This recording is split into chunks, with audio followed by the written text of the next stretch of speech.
Hello and welcome to the Retail Podcast. And today we're joined by Sarah Engel from January Digital, live from New York. So let me bring her to the stream so she's not there listening in the green room. Hello, Sarah. How you doing? We're not in the green room, but anyway. Thank you so much for having me. I'm so glad to see you again. Sarah, I thought rather than witter off your fantastic list of credentials, and I think a couple of ones just to tap on why I thought it'd be wonderful to have this conversation with you right now as we go into the golden quarter. There's a lot of topical things, but it feels like if you are anyone in the conference industry and you want to keep your finger on the pulse, they phone you up and ask you to be the person to come and speak. You're on the board at the Shop Talk and Grocery Shop. You're advisor at the NRF and NXT. You're the Women in Retail Leadership Circle. And you also, while doing all of this, have grown your career from CRO to CMO to now president at January Digital. And it's phenomenal to see. And what we've tried to do on the podcast over the years is look at great leaders who are sort of empowering not only their teams and their business, but the industry. And I think your profile speaks volumes of how you're doing both things, which must be really challenging, no? Oh, thank you. So what a kind introduction, by the way. It's a trip down memory lane. But yeah, I mean, it is such a phenomenal time in the industry. It certainly has been challenging. I mean, there are a lot of headwinds, but it's also because of those headwinds, there's so much innovation going on. It's moving so quickly. So I find that really exciting. There's, that the people that I'm surrounded with, the women that I'm able to interact with and kind of help in their next stages of their careers, like they are the ones making the changes in this industry and are moving as fast and hopefully sometimes faster than the consumer's moving. So it's a phenomenal time in the industry. And I think change is always a great fuel for innovation. But before we get into, if you like, the day job, and I mean, I've got so much to ask you about community commerce. I've seen your post about TikTok, about what retailers should be doing in engaging the audience earlier. But I just think if we look at Sarah, the human, take away the retail element for a minute.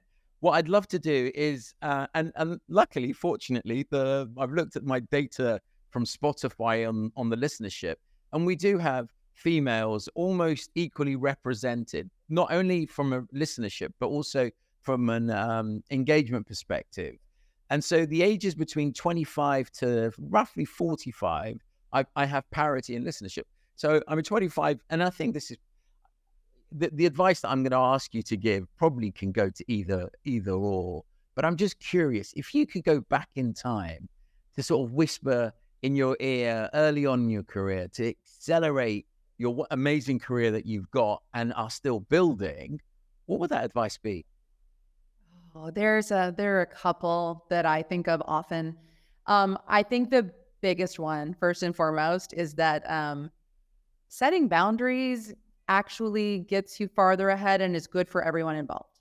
I think it took me a long time to realize saying, I'm not able to fly on Sunday. I will be there on Monday. Yeah. Hard stop, as opposed to, well, because my kids have to go to school and all these details of like, this is what I'm able to do. This is what I'm willing and able to do. Once I did that, it made me so much more powerful and focused within each moment of my life. And so I think the establishment of boundaries, I certainly wish I had figured out earlier in my 20s. You wear yourself down, you end up getting sick, you do all of these things and tie yourself in knots, and it really doesn't need to be that way. And it's not just a power differential element. It is like literally the ability to say, here are the boundaries of each element of my life. Here's how I'm going about this. I'm very clear. I know what my priorities are. It actually helps everyone around you. And I think it's sometimes seen as selfish, and it's absolutely not. It is self-protecting, but it actually serves everyone around you. Everybody's very clear on what is going to get done at each individual time in your life. And so that would be one big one. The other one is more tactical, I suppose, which is to say, if you are coming up in communications or liberal arts degree, get your finance training. That was one of those lessons in life that the moment I stepped into a boardroom, I realized that most of the people at the table, likely I would be the only woman, and I would also be the only one who came from a marketing or communications background. The moment I couldn't speak the same language in terms of finance, I was dead in the water. And so I actually personally spent my money on the side years ago, went and got the finance training I needed, which helped me, of course, in every element of the business. It helped me to become a president of a company, to be able to run things from a more operational standpoint. But that's always my advice to our more communications focused team members and young people that I'm involved with is make sure that you're covering every area of business. For me, that was finance. Because at some point you need to be able to speak that language, you need to understand it deeply to be able to run a P&L. Yeah, no, I love it. And just to let you know, they're actually two new points. They're one of the main themes that a lot of listeners have heard from several CEO female leaders is the fact that the voice that they had in their heads was one that they wish they hadn't had. Basically, having permission to talk is one of the things as a female leader. Later in life, that was never an issue. Early in life, it's like, do I have permission? And that's where I was saying that probably is as relevant to myself or to anyone. But it was really interesting, and I guess when people look at their careers, making sure you have that well-rounded perspective which is what you're saying. If you're going to go into leadership, you need that well-rounded.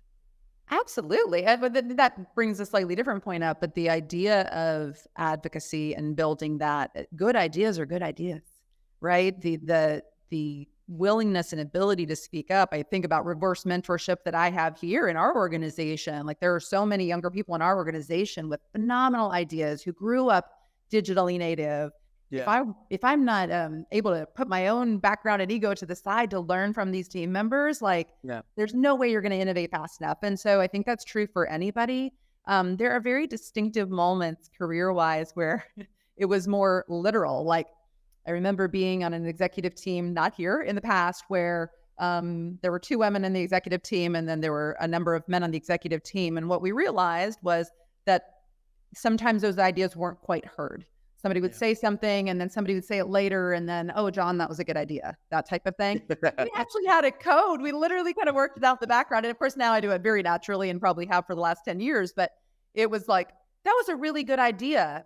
When you brought that up earlier, could you elaborate on that? Hey, when you mentioned that earlier, so there was actually kind of a very intentional advocacy. And certainly that was in this case where we, only had 2 women on an executive team. Over time, I think that's for anybody. And I think it's even more important when you have hybrid and remote work situations. It might be an introvert extrovert situation. It might be one person on the screen and everybody else in the room. So being very emotionally aware of people trying to speak, of, an idea, something somebody wants to bring up that somebody hasn't said something in a while, and making sure that you're actually bringing people into the conversation. Like very intentional advocacy helps your own team operate in a stronger way and innovate faster. And I just want to pick up on that. You mentioned earlier about allyship and truly sort of empowering your team. What words of advice would you have for executives who potentially don't know how to be an ally, right? I think that's this word that everyone, it just mean I'm a nice person, right? Do I have to proactively do something? And what is that thing that I need to do? So as an executive, as a president who runs a business, what words of wisdom would you have? Yeah, it's true for anybody, but I actually want to speak to your male listenership right now, because I will tell you, and I would say most women, I just did a panel recently with 2 phenomenally high-powered women in retail, and all 3 of us, as we talked about our own mentors, our own champions, almost all of them were men. So we certainly had a woman or 2, but almost all of them were men. So the power of male allies and the power of just champions for good ideas, again, male, female, good ideas, somebody being really having a lot of promise in your organization. I think the biggest thing is being very conscientious of speaking people's name when they're not in the room. The reality is you are often in a room where decisions are being made. If you're in a leadership role, you're in a room where decisions are being made. It is your responsibility to say, when somebody says, you did such a great job on that, to go, oh, Danielle actually built that. That was actually her idea. She's not in the room, right? And so it's my responsibility to say that on her behalf. And so I think of situations like that where like that is one of the strongest thing leaders can do is not just giving credit where credit is due, but like, hey, we're thinking about this new thing. We're working through this. Why don't we go ask these 3 people? Like they have really unique perspectives, right? Like and you talk about inclusion. That is an element of inclusion, like making sure that you're bringing voices into the room and to have the conversation. So I think there's more formal ways to go about it too. Mentorship is certainly powerful and important. And there are both informal structures of mentorship, which I've experienced, as well as more formal. I remember going to somebody who had a very different skill set, a senior person in our organization. And I said to him, would you be willing to mentor me? This is what I mean by that. Yeah. Well, could we meet 1 time per month? I only need 1 hour of your time. This is the type of feedback I need. I would love to give you this feedback in return. This is a mutually beneficial relationship. Like I've had very structured mentorships like that. And then I've had more informal ones. I also, sometimes it takes you years to realize that person that was really the champion for you, the ally for you, the person speaking up for you when you're not in the room. Yeah. Sometimes it's very clear. I'm negotiating this contract, and I can think of a, phenomenal male ally who I was negotiating a contract years ago. And I'm like, am I allowed to ask for this? I wasn't sure. Like, who knows the answer? And I'm like, I know who knows the answer. This guy. And just the ability and the willingness to share that information is incredibly powerful. So I think if I think of it as a continuum, yes, there's mentorship, informal and formal. There's then allyship. Like I'm going to be in a outspoken way in my organization, in my social network, on stage, say, this is what I stand for. Yeah. And then there's championship. And a lot of times that championship happens behind the scenes. It happens in a leadership meeting, an executive meeting, and a board meeting. It happens when somebody says, hey, I'd like to interview you on this subject. And you go, it's not actually my story to tell. Let me introduce you to these 3 people whose story it is to tell. Like that's the continuum to championship. Yeah. You have to have so much, I don't know if it's high EQ, like emotional intelligence, to be able to do that, or be secure in yourself, which sometimes in some organizations, because of the toxicity or the way that it's run, is really difficult. And I just want to pick up this. This is your unconscious competence. Is the fact that you said early on, boundaries is really important to set, and especially when you go into mentorship, setting up, listening to you talk, setting those boundaries of, hey, this is what I'm looking for. And this is what I can provide, I think is probably not talked about a lot, because sometimes people feel that that's more to do with the psychology of work rather than work itself, right? In terms of setting those boundaries. I love that point. I was going to say really fast too, there's another element of, I assume this person will see that I'm doing a good job and they'll just help me.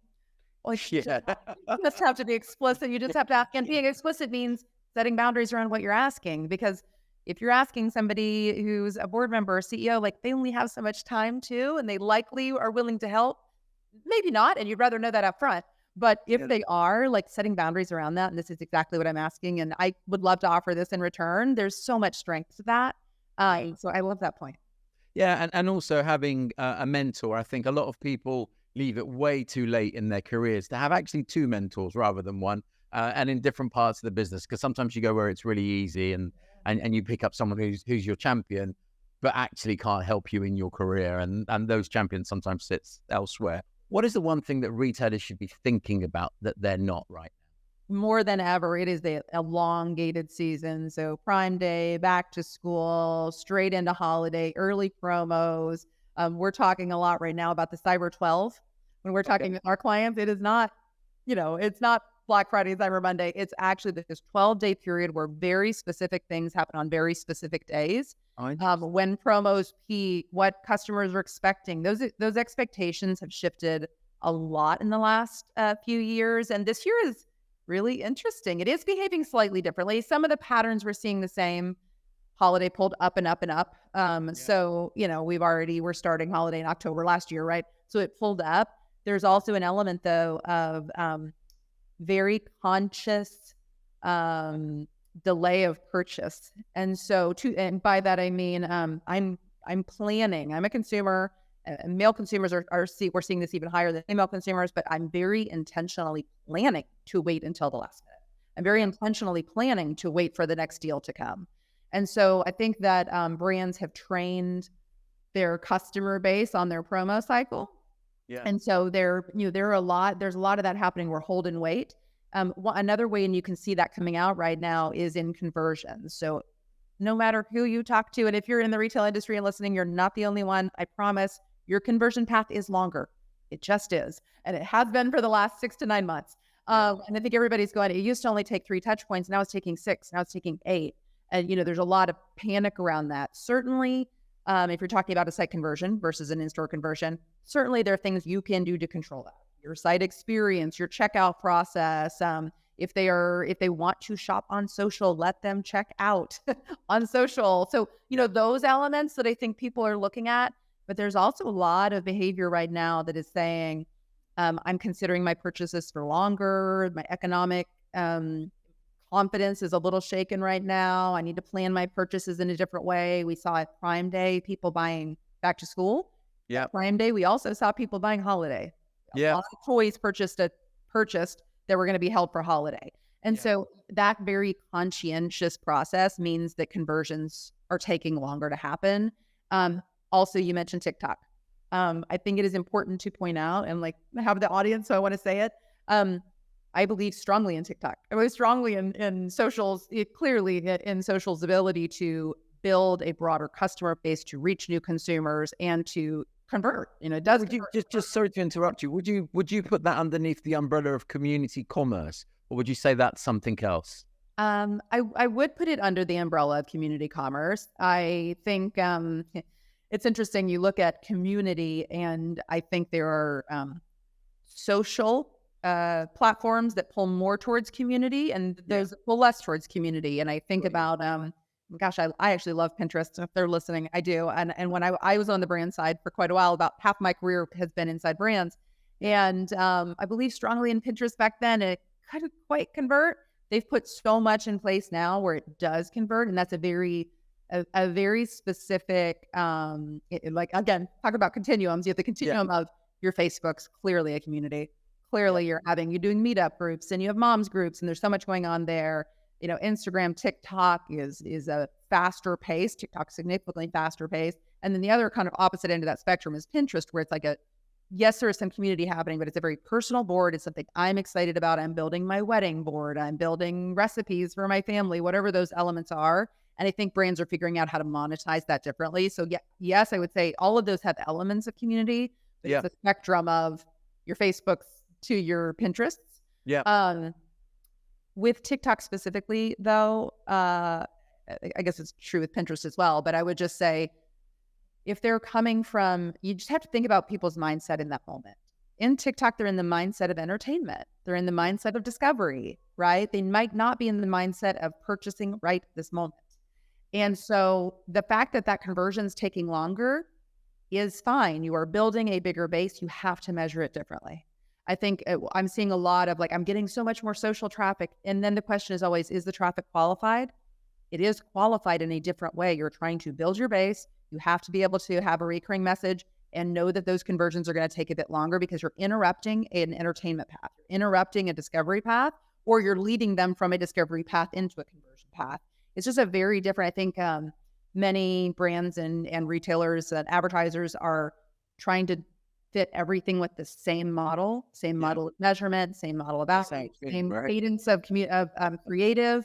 And you really have to be able to slice and dice it in a much more granular way, understand who your customer base is and your potential customers are on each one of these platforms.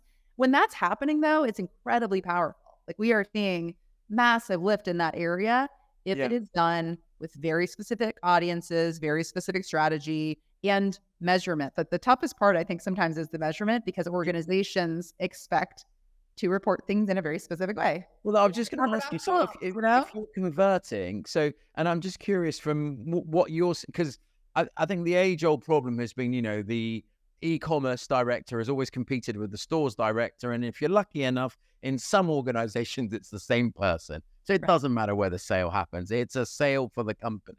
But I'm just curious, in your because you talked about digital touch points and conversion. I guess when you look at the path to purchase, are people worried that it won't convert online, but it will convert offline? Or are people trying to tackle that in any sort of way? I feel like we've had this conversation for like 8 years. And also, many organizations have moved forward. What you just said is exactly right. Like the concept of like omni-channel is that's our language. That's our language. Customers don't think that way. They expect you to have what they want when they want it. They expect a good brand experience no matter how they interact with you. And if you sell online and you sell in store and you sell at Sephora, they expect their experience to be perfect. Yeah. So that's one piece of it. And I would say, yes, most organizations have realized that they have to shift forward, that a sale is a sale is a sale, that a customer, connecting their customer base and data across retail and digital and wholesale if possible, making sure that they actually understand who that customer is. Like, I think everybody knows that. Yeah. Whether they've actually moved down the path to make the right structure decisions and budget decisions is a very different question, because you almost always have, still in that Monday morning meeting, what happened in retail this weekend? What happened online? Right? And as long as we keep doing that, as long as we measure things separately and don't have a more holistic view, you'll continue down this path that creates slightly fractured customer experiences. But so that is happening. The other thing I see happening is it's so interesting, where stores are doing really well right now, which makes me really happy as a retail gal. I love seeing stores succeed. I believe that store associates and store managers know so much more about your customer than they ever get credit for. Yeah. And so I'm a big advocate of our store associates. But because your data can only tell you so much, by the way. Call your store manager. They'll tell you what the data really means. But anyway, I think there's an element now where stores are doing really, really well over the past 6 months or so. People are very excited about that. And yet at the most senior levels, it's why isn't digital performing as well or better than in the past? Digital grew and grew and grew. So they're not seeing any element of trade-off. They want everything to rise, and everything to rise at the same pace. Yeah. And think about, the biggest piece of that is they plan their years that way. Yeah. They planned their budget last September for this year, everything rising at the same pace. Stores are rising, rising, rising. Sometimes those people are converting in store rather than digitally. And all of a sudden you've failed. All of a sudden your poor e-com person, you've failed because it's going down or staying steady and not growing at this rapid pace. They're coming into the store. And if you look at almost any organization who has their data connected, will tell you, if you have somebody shop in more than one channel, you have usually a 3-time higher lifetime value. It depends on the type of product, of course, but a significantly higher lifetime value if they shop in multiple places with you. So the idea of trying to capture them only in one place and keeping them only in one place is only a short-term win. That's a win for your organizational silos. That is not a win for your company. And so I think I've seen healthy businesses, recognize that. It's hard work, though. I don't think people aren't shifting their organizations and their P&L ownership and their teams and their hiring because they don't know to. It's takes time and it's complicated. And when it comes down to it, a CEO, often now a CMO more and more, has to come in and go, here's a long-term plan. Here's how we're getting after it. What we just discussed. Also, I comped this day last year. Like, they have to be reaching those short-term goals and long-term goals at the same time. And I think a lot of times the market doesn't have the patience to wait for the right kind of change to happen. And so they have to meet short-term and long-term goals at the same time. And you see a lot of turnover at the C-level for that reason. Yeah. I mean, there's so many, there's two directions. I mean, one of the things about store associates, it always perplexed me how companies would spend thousands, if not millions, trying to find social engagement out there where their biggest advocates who probably know and are fantastic customers are their own workforce, especially for some of the younger brands where, you have to be hip and cool to work there.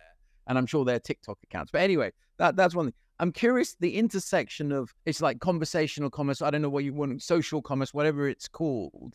How is that growing? Obviously in China, it dominates. That is, and everyone's seeing the TikTok house where literally every room in that TikTok house is a social seller. selling something via that. How far away are we from that, do you think, in the US specifically? I think it is growing quickly. And the biggest thing I will point to is where a consumer's entire journey happens. A couple years ago, we had the data come out that was like, oh, wait a minute. They didn't go to Google. They went into Amazon, searched on Amazon, checked on Amazon, got out. That is now happening in social significantly at higher rates than it did in the past. So if I literally just look at it from a transactional standpoint, and they're coming in, they're actually using TikTok for discovery, they're using it to actually get through the process to find a brand to go and transact. They're coming in through that channel, converting through that channel, or converting from there to the site. That is when things really start to change, because when you can monetize it, companies will lean into it, right? And this is an interesting one where the consumers are leading the way, which I love. Yeah. Technology, I will give the tech folks credit, right? Technology had to lead the way first. It just wasn't there. Now that it is there, almost there, to be able to genuinely be able to convert and buy the product that you want, that you just saw, this content creator promote, and you want to buy it right now, and you're super interested, and you want it to deliver tomorrow, the more that experience becomes frictionless, the more the consumer wins, because they're telling us they want product that discovery, shopping as entertainment. Yes. That's for me why I like yourself, a massive TikTok advocate. Because you have to talk to Deborah Weinswig. She's the founder of Courtside Research. I feel like she's such a soothsayer. She told me 3 years ago, here's what's happening in China, here's what's going to happen in the US. Yeah. You can almost to the month count on her prediction. So there's my advocacy mention of the day. Gotta go talk to Deb. One of the things that you mentioned, I just want to go back in terms of the conversion and what you were telling retailers. Like I said, what's the one thing that retailers should know that they don't know, and what should they be focusing on? What is the guidance that you're giving them? What's the outcome of that? Your social strategy should be better than it is. What is it? The biggest piece I would say, and I would have said it in the second quarter, but it's still true now, and it's definitely true for 24 planning, you have to be testing like 20% of your budget, constantly testing new things. Having, much love for Google and Meta, having all your eggs in that basket is not going to create monumentally different outcomes. Yeah. So I think that element, it is not, just your social strategy is better. Structured testing. You need testing infrastructure in place, the big enough budget to actually be able to measure it, with the understanding internally. These are the exact things we're testing at any given time. We're going to test in, we're going to budget into winners. And be comfortable with failure. You think about it, I worked with data folks for a long time, and it's either right or wrong. And they were perfectly comfortable with that. With marketers, we're like, it was all good. There's always a good outcome. But what you learn from that, structured testing within your marketing program, structured testing within your community building. When you do that, you can iterate so much faster. You get into the fourth quarter when prices are going to go up and up and up. Yeah. And your budget's not going to go as far. And if all your eggs are in two baskets, it's very, very hard to meet your goals. And so the folks that I have seen, they were the most successful last holiday season. I see so much progression. So many of the brands that we work with have spent the first half of the year testing into new means, determining what's going to work for them, determining how they can get to new customers, so that when they get into fourth quarter, they actually have levers to pull. Because so many brands, the only levers they have to pull, go deeper, discount, which is not a winning proposition long term, or just pour more and more money into the same two channels. And that is just, there's a diminishing returns there. So I think the answer is actually structured testing, which is not a super exciting answer, but it is what people need to do in order to get themselves ready for those moments when they have to be able to pull levers. Yeah, and it feels like, I know you mentioned the Meta thing, but I actually read this on I think it was in one of your pieces of literature about how Thread, and I didn't know, I sort of know this, but I didn't sort of put two and two together. Thread's tagged to Instagram, so should you ever have a fallout with Thread, you actually have to delete your Instagram account, which is petrifying for any brand that you've spent 5 years building it, and something may go haywire, and you can't actually disconnect one from the other. It has been interesting to watch how quickly, how excited everyone was, and how quickly that excitement kind of calmed down. We do that a lot in the industry, which, we all love something new, and we love the aspect of competition. But yes, within probably 24 to 48 hours of that announcement, when you really dug through all the details, you're like, wait a minute. When I set up Threads, it's attached to my actual Instagram account, including for companies' accounts. Yeah. And deleting one deletes the other. So they've said that they're working on a solution that would avoid that, but I have not seen it come yet. What is the sentiment in the retail industry? How are you finding people's perspective for next year? It's interesting. I think the first part of this year, there was more doom and gloom than there is right now.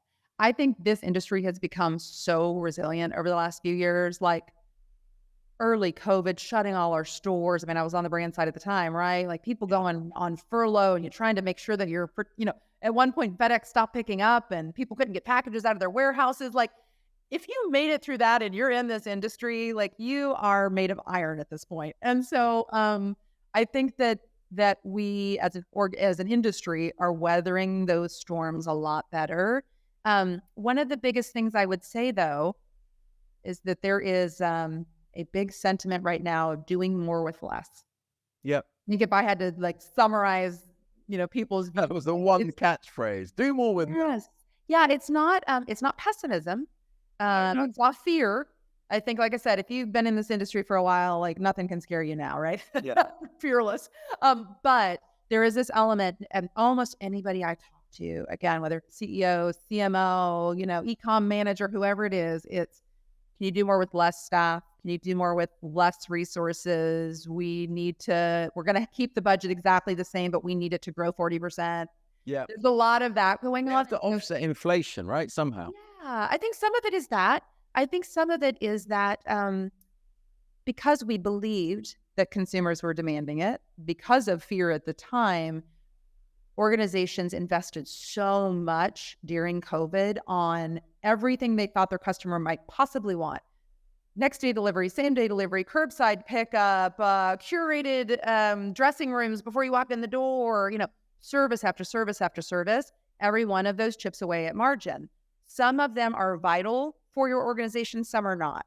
And so I think a lot of times brands chase their competitors down the path, or they believed, they read something in the media and they believed we have to go down this path, or somebody on their board said, why aren't we doing this yet? Have to run down this path. And so now we got to the first part of this year, and I still see a lot of that happening where it's like, which of these things are the most important to our customer base? Does my customer actually want this to arrive today? Is that the most important thing? And should I be spending $40, a margin on that? Yeah. Or is it more important that they have these other services, that they have exclusive access to product first, or other things that are important to them?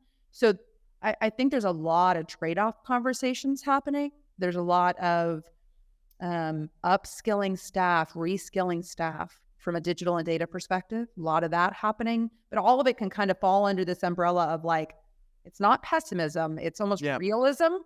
And here's the reality, the finite resources, finite staffing. How can we reach more people, get more people into our customer base, grow our business with finite resources?